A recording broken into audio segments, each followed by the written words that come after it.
सभी देशवासियों को सामान्य ज्ञान ग्रुप परिवार की ओर से मैं चित्रकूट त्रिपाठी हार्दिक अभिनंदन करता हूं और आप सब लोगों के लिए आज फिर से एक बहुत ही शानदार टॉपिक लेकर उपस्थित हुआ हूं। हमने इससे पहले दाब किया था, दाब के बाद में हमने घनत्व के बारे में किया था और कल कुछ और बातें भी की थी, भी घनत्व किस तरह से काम करता है, आदिश सदिश राशियों की बात की थी।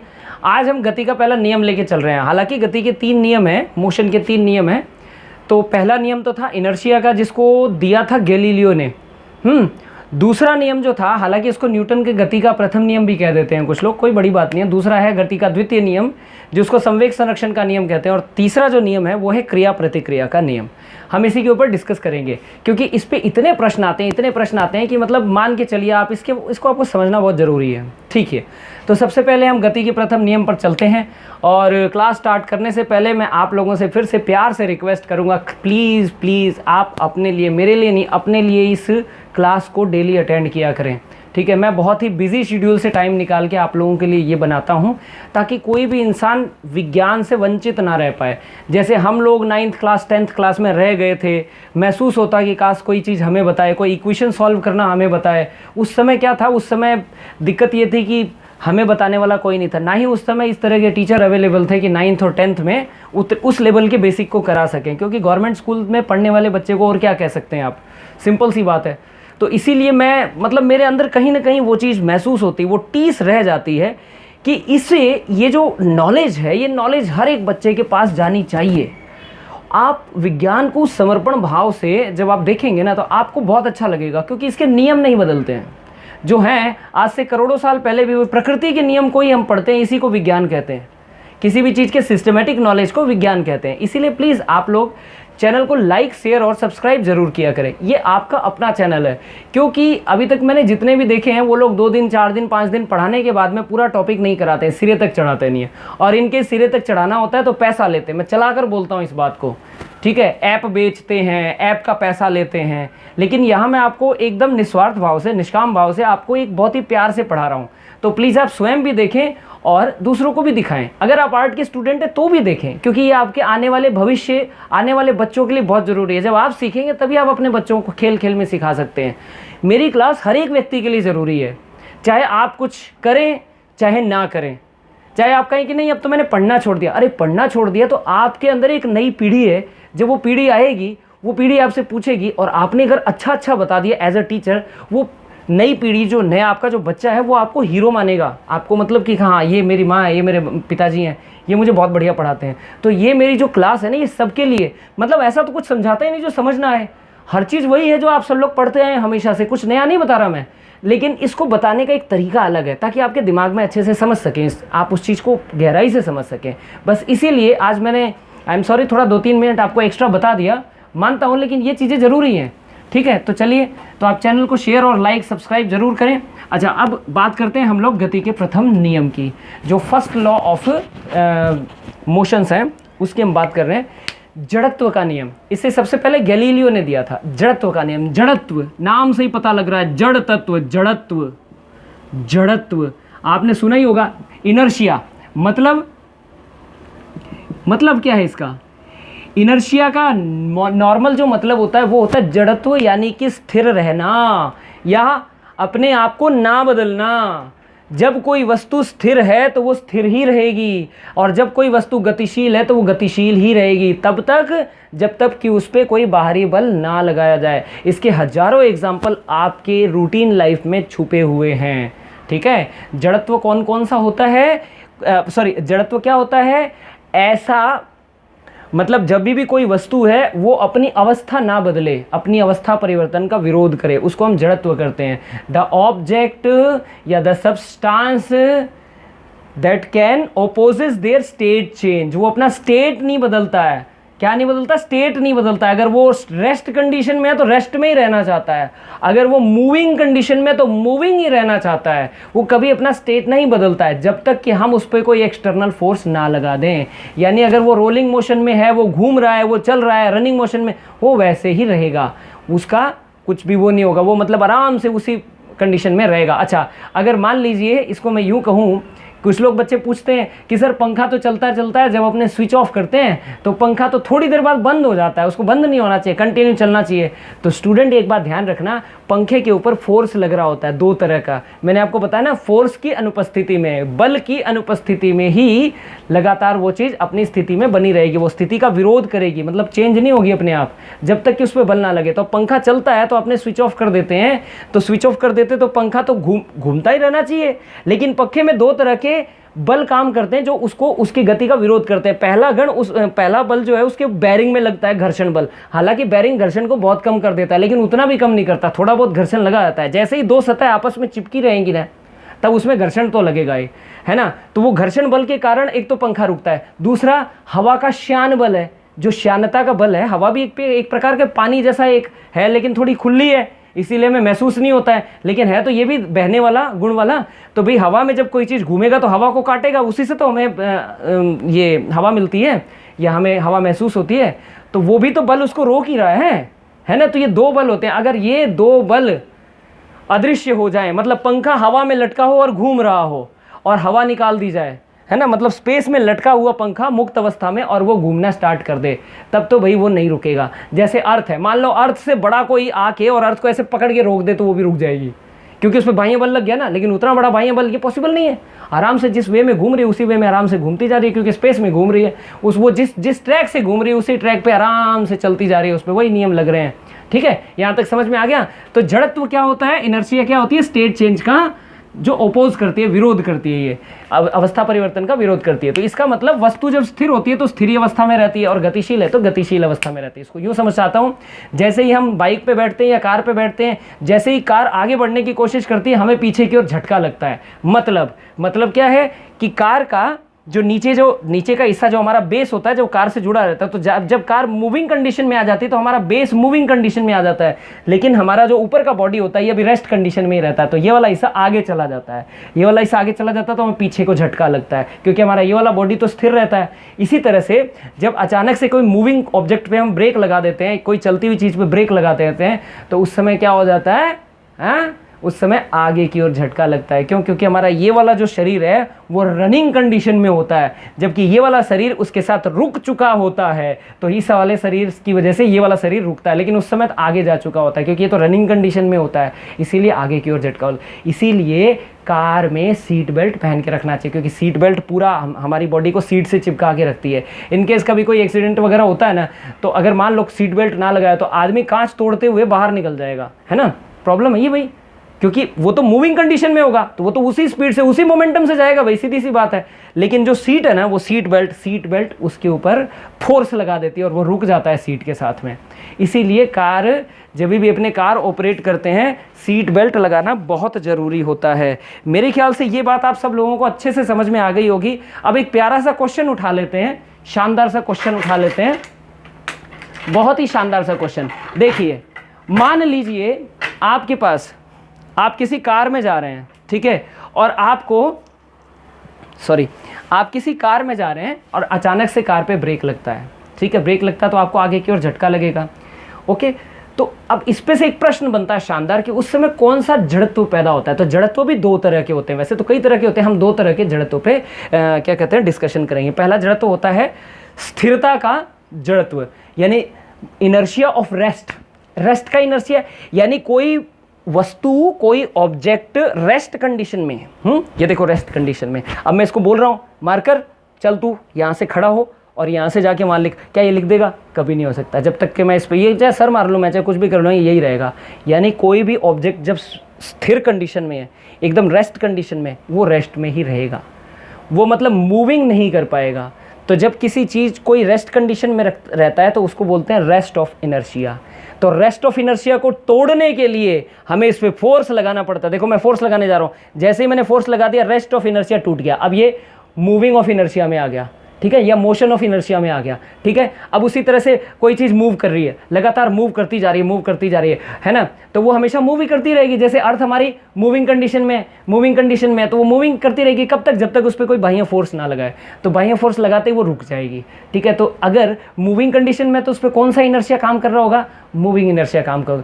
तो फिर मूविंग कंडीशन को रोकने के लिए, हमें मूविंग इनर्शिया को रोकने के लिए मूविंग ऑब्जेक्ट के ऊपर फोर्स लगाना पड़ता है। तो मूविंग ऑब्जेक्ट पे फोर्स लगाएंगे तो किस तरह का इनर्शिया ब्रेक होगा, किस तरह का इनर्शिया टूटेगा, मूविंग इनर्शिया टूटेगा। तो इस पे से शानदार प्रश्न बनता है। मान लीजिए प्रश्न इस तरह से बनता है कि मूविंग इनर्शिया को,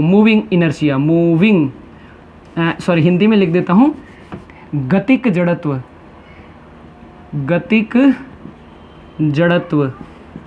को तोड़ने के लिए किस पर बल लगाया, किस प्रकार का बल लगाया जाना चाहिए, या किस गतिक जड़त्व को तोड़ने के लिए कौन सा कथन सही है। ऐसे मान लो कौन सा कथन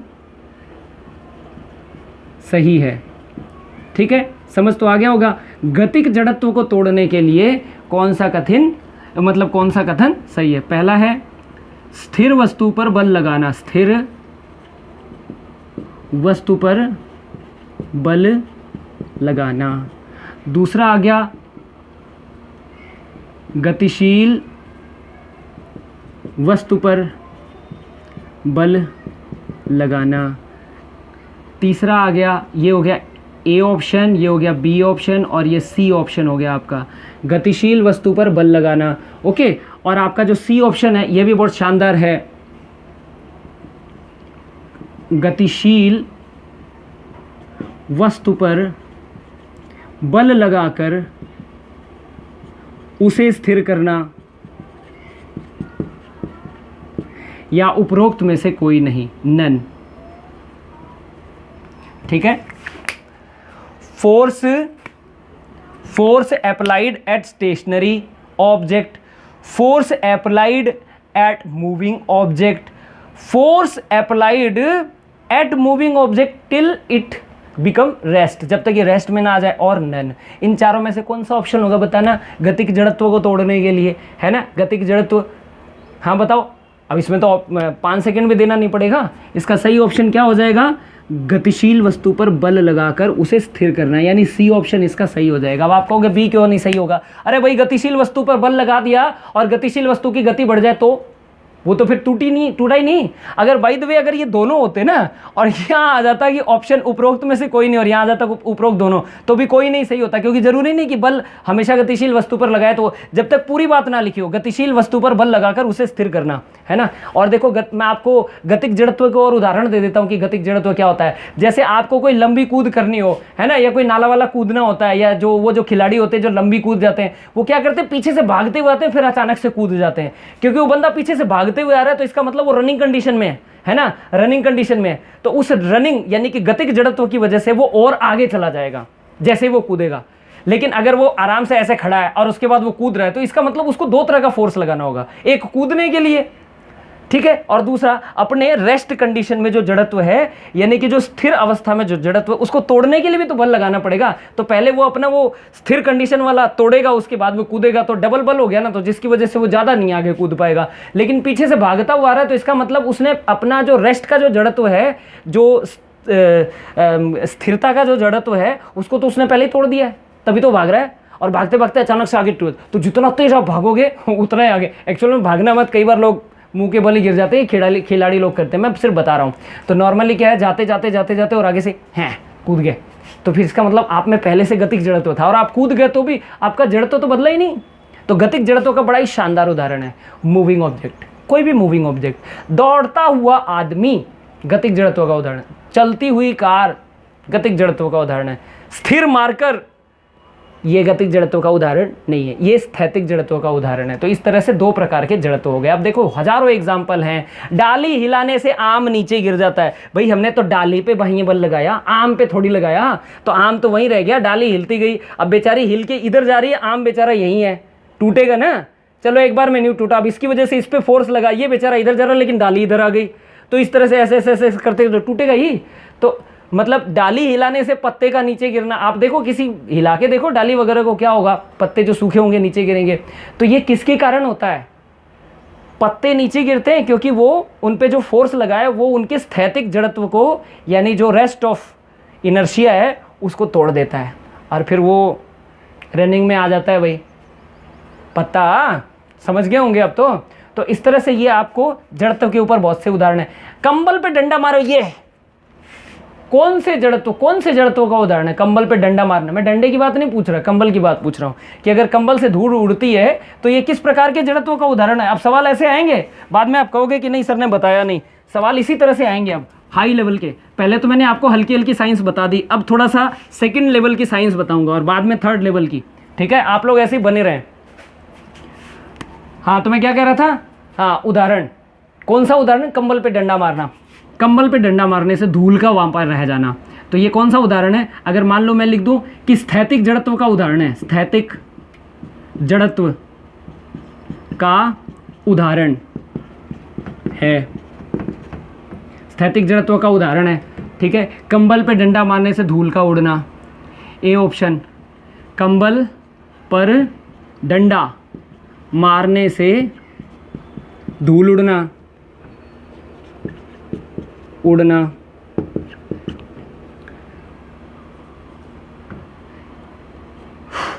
और पलंग पर उछलता हुआ व्यक्ति, उछलता हुआ बच्चा मान लो। और तीसरे नंबर पे आ गया बोथ, यानी दोनों बातें। और चौथे नंबर पे आ गया नन। अब आप बता लो कौन सा होगा? कंबल पर डंडा मारना, ठीक है, स्टिक अप्लाई एट कारपेट या जो भी है कंबल, मारा डंडा, धूल का उड़ना। तो अब बताओ स्थैतिक जड़त्व का उदाहरण कौन सा है? नो डाउट उत्तर क्या आ जाएगा? ए आ जाएगा, क्योंकि कंबल पे डंडा मारते हैं ना तो कंबल मूव कर जाता है लेकिन धूल वहीं रह जाती है।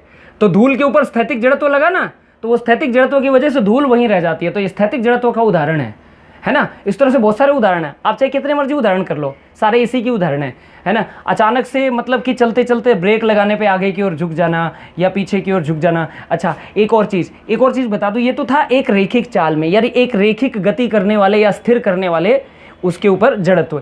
एक होता है जड़त्व आघूर्ण, यानी मोमेंट ऑफ इनर्शिया। एक चीज और बता दूं, जड़त्व क्या है? जड़त्व किसी पदार्थ के भार का माप है। ये भार का माप है, भार का माप है।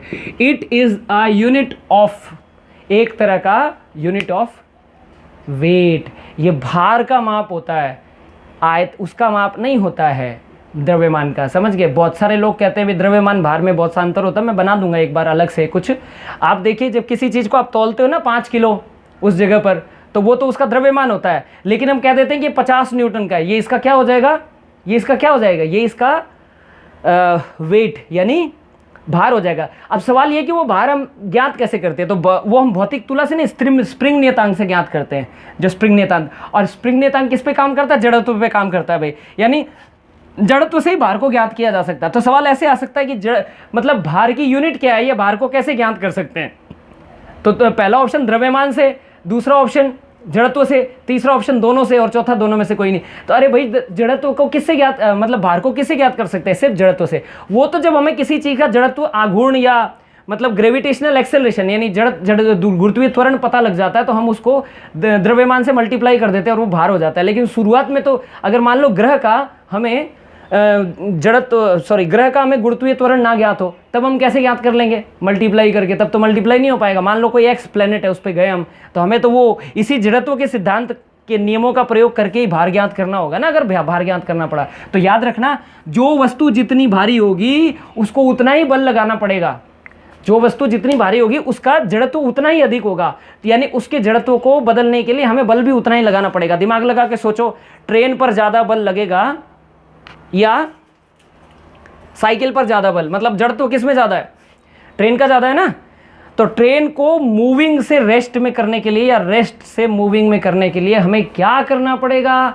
उस पर प्यार से धीरे धीरे ब्रेक अप्लाई करने पड़ेंगे, ताकि हमें जो इतना सारा बल लगाना है वो धीरे धीरे लगा सके।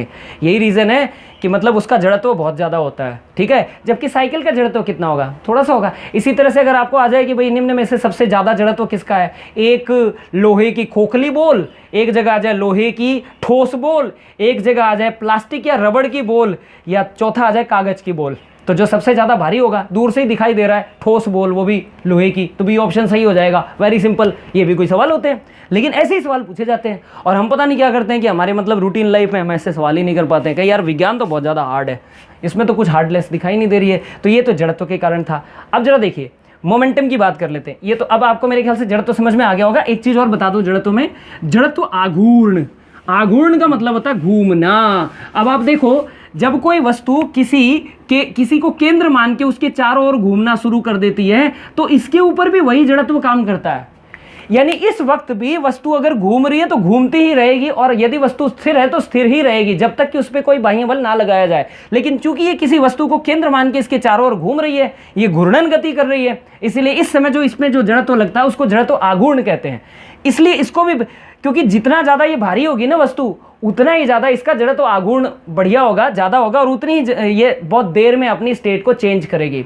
आप अब देखो, जो जनरेटर होते हैं, आपने जनरेटर देखा होगा, उसमें वो बड़ा सा चक्का लगाया जाता है। मैं बचपन से देखता तो मुझे समझ नहीं आया कि ये चक्का किस लिए लगाया जाता है। मैंने बहुत ध्यान से अवलोकन किया, ना उसका किसी से फिटिंग होता है ना कुछ और होता है। वो एक्चुअल में उस एक्सेल के साथ लगा होता है, उस टरबाइन के बीच वाला जो एक्सेल होता है उसके साथ लगा होता है, ताकि जब ये चुंबकीय क्षेत्र में जाए तो बहुत ज़्यादा तेज़ी से आकर्षित होने की वजह से इसकी चाल बढ़ जाएगी, और जैसे ये चुंबकीय क्षेत्र से दूर जाएंगे इसकी चाल घट जाएगी, है ना। तो इसलिए एक भारी सा चक्का लगा दिया जाता है, क्योंकि वो जैसे ही वो चक्का घूमता है तो वो एक समान घूमता है। तो इस वजह से क्या होता है कि जब जनरेटर में वो जो आर्मेचर घूमता है वो एक समान घूमता है, उसी वजह से ना। अगर वो चक्का नहीं लगा होता तो उसका जड़त्व आघूर्ण बहुत कम होता है, और वस्तु हल्के से बल से ही क्या हो जाती, कभी कम कभी ज़्यादा। तो इस वजह से लाइट कभी ज़्यादा आने लगती, कभी कम आने लगती, बहुत भयंकर तरीके से फ्लक्चुएशन होता।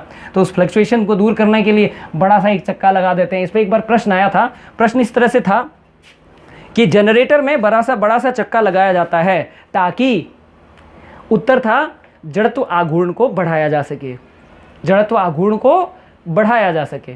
ठीक है। अब अगर सवाल मॉडिफाइड होके आएगा तो ऐसे आएगा कि उसमें एक चक्का लगाया जाता है क्योंकि विद्युत ऊर्जा समान मात्रा में बने। सही बात है। क्यों? क्योंकि जब वो जड़त्व आघूर्ण ज़्यादा होगा तभी ना वो एक समान घूमेगा, एक समान घूमेगा तो फिर बनेगी, सीधी सी बात है। अब हम दूसरे नियम को लेकर चलते हैं। ये सारे नियम मैं एक बार आपको बता दूं, उसके बाद बात करेंगे दूसरी। ठीक है।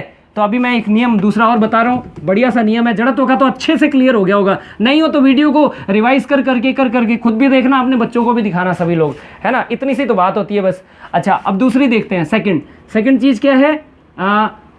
मोमेंटम अर्थात संवेग। संवेग हिंदी में कहते हैं, संग का मतलब होता है सहती, सहती का मतलब होता है मास यानी कि द्रव्यमान। तो संग को वेग से गुणा कर दें, यानी कि द्रव्यमान को वेग से गुणा कर दें, द्रव्यमान गुणा वेग, तब वो क्या बन जाएगा? संवेग बन जाएगा। अब द्रव्यमान का मात्रक होता है केजी और वेग का मात्रक होता है मीटर प्रति सेकंड, तो बना केजी इंटू मीटर प्रति सेकंड। तो संवेग का ये मात्रक भी बन गया, लगे हाथों। अब आप देखो जरा संवेग का भौतिक महत्व क्या है। संवेग क्या होता है? वेग गुणा त्वरण। अच्छा, अब देखो, सॉरी, द्रव्यमान गुणा वेग। अब आप देखिए एक हल्की सी साइकिल पे आप बैठो और साइकिल को आराम से चलाओ, आप मतलब 2 मिनट में चला लेंगे। क्यों? आसानी से, और ब्रेक भी तुरंत अप्लाई कर देंगे। यानी जब आप चला रहे हो तो आपकी गतिशीलता कुछ न कुछ है। आप मान लो आपका द्रव्यमान 50 ग्राम है, मतलब 50 किलो है मान लिया, ठीक है, और आप उसको 5 मीटर प्रति सेकंड की वेग से चला रहे हो। अब आपका संवेग कितना हो गया? 5 × 5 = 25, 250 किलोग्राम मीटर पर सेकंड, है ना। लेकिन सपोज करो 4 आदमी और, तो इसका मतलब ये 250 है, तो आप आसानी से इसको रोक भी लोगे और आसानी से चला भी लोगे। लेकिन सपोज करो उसी साइकिल पे मोटे 5-6 आदमी बैठे हों, उस समय एक तो चलाने में भी दम लगेगा। क्यों? क्योंकि एक तो द्रव्यमान ज़्यादा हो गया, है ना, द्रव्यमान 5 × 5 = 25 हो गया, पहले ही 250 हो गया, और आप उसको 5 मीटर प्रति सेकंड की रफ्तार से चलाना चाहते हो, 5 गुना हो गया ना अपने आप। यानी या तो द्रव्यमान बढ़ जाए या वेग बढ़ जाए, दोनों ही कंडीशन में संवेग बढ़ जाता है, और अगर दोनों में से कुछ भी कम हो जाए तो संवेग कम हो जाता है। तो संवेग ना बढ़ता है ना कम होता है। ये क्यों भाई? मतलब अगर हवा में कोई चीज घूम रही हो और उसका द्रव्यमान अचानक से कम हो जाए तो उसका वेग उतना बढ़ जाएगा जितना द्रव्यमान कम हुआ है, ताकि संवेग उतना ही रहे। यानी संवेग एक ऐसी चीज है जो हवा में कभी, मतलब कि अगर कोई वस्तु के ऊपर कोई बाहर का बल ना लगे ना, और अचानक से कुछ उसका कम हो जाए दोनों में से, तो दूसरा वाला मेंटेन कर लेता है। यानी अगर कोई चीज चलते चलते अचानक से उसका वेग, द्रव्यमान आधा हो जाए, मतलब 100 ग्राम की चीज़ है 50 ग्राम हो जाए, तो अगर द्रव्यमान आधा हो जाएगा ना तो उसका वेग डबल हो जाएगा, है ना। इसको मैं यूँ समझाता हूँ, जैसे कोई वस्तु है वो 10 किलो की है, 10 किलोग्राम की है, और वो 2 मीटर प्रति सेकंड की रफ्तार से जा रही है। अचानक से जाते जाते हवा में उसका जो आधा भाग है वो जल के खत्म हो गया, भस्म हो गया, खत्म हो गया, मान लो जल गया, चलते चलते जल के वो चीज़ 5 किलो की रह गई हवा में ही, मतलब कोई बाह्य बल नहीं लग रहा है। तो अब इसका संवेग कितना था, 10 दूनी 20, इसका संवेग 20 था, है ना, तो अभी भी 20 ही रहेगा, क्योंकि यही तो नियम है कि बाहर का जब तक बल ना लगे उसका संवेग नहीं बदलता है। तो अगर द्रव्यमान आधा हो गया ना, तो इसको 20 मेंटेन करने के लिए ये ऑटोमेटिक 4 मीटर पर सेकंड हो जाएगा, तभी तो 5 के 20 होगा। यही तो बात है। इसका मतलब क्या, वो बाह्य बलों की अनुपस्थिति में संवेग सदैव संरक्षित रहता है, बदलता ही नहीं है। यही तो दूसरा नियम है, इसी को संवेग संरक्षण का नियम कहते हैं। इसका मतलब संवेग कब बदलता है, जब बाह्य बल नहीं लगेगा तो नहीं बदलेगा। इसका मतलब संवेग कब बदलता है, इसका मतलब संवेग तब बदलता है जब आप बल लगाते हैं। तो जितना बल लगाओगे उतना ही संवेग बदलेगा। यदि आप बल डबल लगाओगे तो संवेग भी डबल चेंज होगा। मेरे ख्याल से समझ में आ गया होगा सभी लोगों को। अगर आ गया होगा तो बहुत बढ़िया बात है। मैं समझूंगा कि मैंने आप लोगों को, मतलब मैं अपने आप को धन्य समझूंगा कि कम से कम इतनी चीज़ तो बता पाया आप लोगों को। ठीक है, संवेग क्या होता है, बाह्य बलों की अनुपस्थिति में एकदम क्या होता है, नहीं, मतलब नहीं बदलता है, संरक्षित रहता है। तो ऐसे भी नियम आ जाता है कि निम्नलिखित में से गति का द्वितीय नियम कौन सा, या संवेग संरक्षण का नियम कौन सा। तो हम लिख सकते हैं बाह्य बलों की अनुपस्थिति में संवेग सदैव संरक्षित रहता है, जितना भी है उतना ही रहेगा, वो नहीं बदलता है। ठीक है, अच्छा एक और चीज़, इसको हम ऐसे भी बोल सकते हैं, यानी लगाया गया बल संवेग में परिवर्तन की दर के समानुपाती होता है। यानी कि जितना बल लगाओगे प्रति सेकंड उतना ही संवेग बदलेगा। यानी कि लगाया गया बल संवेग में परिवर्तन के दर के, जैसे ये P का मतलब संवेग को P से लिखते हैं भाई, P प्रारंभिक संवेग गुणा अंतिम प्रारंभिक संवेग परिवर्तन, डेल्टा P का मतलब संवेग परिवर्तन मान लेते हैं बटा T। यानी लगाया गया बल संवेग परिवर्तन की दर के समानुपाती होता है। ठीक है, अब मैं इससे ना एक नियम प्रूफ करके दिखाता हूं आपको। फोर्स इज इक्वल टू कितना हो जाएगा, एक नियतांक आता है जब ये समानुपात का निशान हटाते हो, तो डेल्टा P का मतलब कि फाइनल वाले मोमेंटम में से, यानी कि अंतिम मोमेंटम में से, अंतिम मोमेंटम में से प्रारंभिक मोमेंटम घटा दिया, ठीक है, बटे में T रख दिया। तो फोर्स इज इक्वल टू कितना हो जाएगा कि अब प्रारंभिक मोमेंटम है तो मोमेंटम में मास तो वही रहेगा, है ना, संवेग में, लेकिन प्रारंभिक अंतिम मोमेंटम है तो अंतिम मोमेंटम में क्या हो जाएगा, v हो जाएगा, अंतिम वेग हो जाएगा ना। जबकि प्रारंभिक जो संवेग होगा उसके अंदर मास तो वही रहेगा, द्रव्यमान तो वही रहेगा, लेकिन इस बार वेग प्रारंभिक हो गया। भाई वेग प्रारंभिक हो गया तो मोमेंटम भी प्रारंभिक कहलाएगा। अगर वेग अंतिम हो गया तो मोमेंटम भी अंतिम कहलाएगा। जब अंतिम में से प्रारंभिक घटाएंगे तभी ना हमें परिवर्तन पता लगेगा। मान लो पहले संवेग 10 मीटर का था, 10 किलोग्राम प्रति मीटर पर सेकंड का था, अब उसके बाद में 15 हो गया। अब कैसे पता लगा कि इसमें परिवर्तन कितना आया, जब बाद वाले में से पहले वाले को घटाएंगे, यानी 15 में से 10 घटाएंगे तभी ना पता लगेगा, ऐसे थोड़ी पता लग जाएगा। तो इसलिए हमेशा बाद वाले में से पहले वाला घटा दिया जाता है। ये बात समझ में आ गई?